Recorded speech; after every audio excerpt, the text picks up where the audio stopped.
Hello guys, তো আমি চলে এসেছি আজ আমার ইউটিউব চ্যানেলে তোমাদেরকে একটা জিনিস দেখাবো মনে করি যে আমি লাউ গাছে কীভাবে যত্ন করি এবং তোমরা কীভাবে যত্ন করবে, তাহলে পরে তোমাদের লাউ গাছ অতি দ্রুত বৃদ্ধি পাবে এবং ফলন অধিক হবে।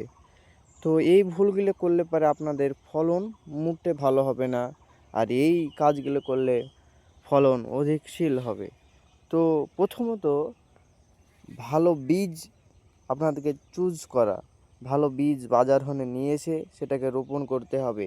আর এইভাবে গোড়াতে রিং পদ্ধতি করে জল ব্যবহার করতে হবে। বেশি জল দিলে পারে লাউ গাছের ক্ষতি হতে পারে, তো অল্প পরিমাণ জল ব্যবহার করতে হবে। বেশি পরিমাণ জল ব্যবহার করলে পারে কী হবে, যে গোড়াটা পচে যাবে। তো দেখতেই পাচ্ছ আমার লাউ গাছে অনেক সুন্দর আছে, তো খুব সুন্দর দেখতে মাশাআল্লাহ হয়েছে। এবং আমার যে লাউ গাছের ফলন অনেক বৃদ্ধি আছে। আর তোমরা কি দিবে লাউ গাছে তাই ভাবছো ফলন বৃদ্ধির জন্য? তো তোমরা বাজার হতে সার নিয়ে আসবে। সার ব্যবহার করতে হবে অল্প পরিমাণ, গাছের গোড়াতে দেওয়া যাবে না, এই দূরে ধনে দিতে হবে, গাছের অনেক দূরে রিং পদ্ধতি করে দিতে হবে। তো আজকে আমি দেখাবো আমার লাউ গাছের ফলন কতটা হয়েছে। তো খুব সুন্দর মাশাআল্লাহ দেখতেই পাচ্ছ এখানে কত সুন্দর লাউ হয়েছে। তো তোমরাও চাইলে পারে মানে এইভাবে তোমরা লাউয়ের ফলন টিকাতে পারো। আমি দেখাচ্ছি, ক্যামেরাতে হয়তো অত স্পষ্ট আসছে না। তো দেখো জালি কতটা, মাশাআল্লাহ মাশাআল্লাহ খুব সুন্দর জালি এসছে আমার লাউ গাছের জালি। তো তোমরা যদি চাও এইভাবে জালি আনবে, খুব সুন্দর জালি আছে, তাহলে তোমরা এই রিং পদ্ধতি করে লাউ গাছে জল ব্যবহার করতে হবে। আর সার অল্প পরিমাণ দিতে হবে, কিন্তু রিং পদ্ধতি করে 1 হাত দূরে, তাহলে পরে তোমাদের লাউ গাছে এইভাবে লাউ হবে। খুব সুন্দর লাউ হয়েছে আমার কাছে। আর তোমরা হিউমিক অ্যাসিড বাজার হতে ব্যবহার করবে, তাহলে হিউমিক অ্যাসিডের কাজকে আমি বলে দিচ্ছি।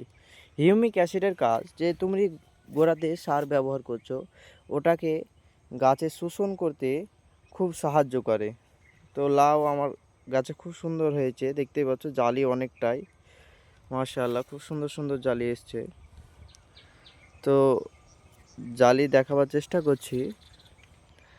আর জালি তখনই টিকবে যখন তুমি নিয়মিত জল ব্যবহার করবে, তখনই জালি টিকবে। আর এই ভুলগুলো কখনোই করা যাবে না, যে গাছের গোড়াতে সার দিয়ে দিলাম গাছ পচে যাবে, এইভাবে সার ব্যবহার করা যাবে না। আর গাছে জালি টিকাবে এইভাবেই টিকবে যদি নিয়মিত এই জল ব্যবহার করা যায় অল্প পরিমাণ। বেশি পরিমাণ জল ব্যবহার করা যাবে না, না তো পচন ধরে যেতে পারে। তাহলে আমি দেখাই একবার আমার এই ভুঁইটা কত সুন্দর জালি এসছে, খুব সুন্দর সুন্দর জালি মাশাআল্লাহ মাশাআল্লাহ, খুব সুন্দর জালি। এই তো জালি আমি ছোট গাছেও দেখাবার চেষ্টা করব যে কত সুন্দর জালি এসছে। আমি দেখাচ্ছি ছোট গাছেও জালি মাশাআল্লাহ মাশাআল্লাহ। এই তো খুব সুন্দর দুটো জালি চলে এসছে, আরও জালি আসছে, এখানে জালি আছে দেখতে পাচ্ছ। এই ছোট্ট গাছ এটা। তাহলে তোমরাও যদি চাও, তো আমি যে কথাগুলো বললাম এইগুলাকে টিপসগুলোকে ফলো করবে এবং অধিক পরিমাণ ফলন পেতে সাহায্য হবে তোমাদের। তো আজকে বেশি বড় করব না, এখান থেকেই আমার ভিডিওটা কেটে দিলাম।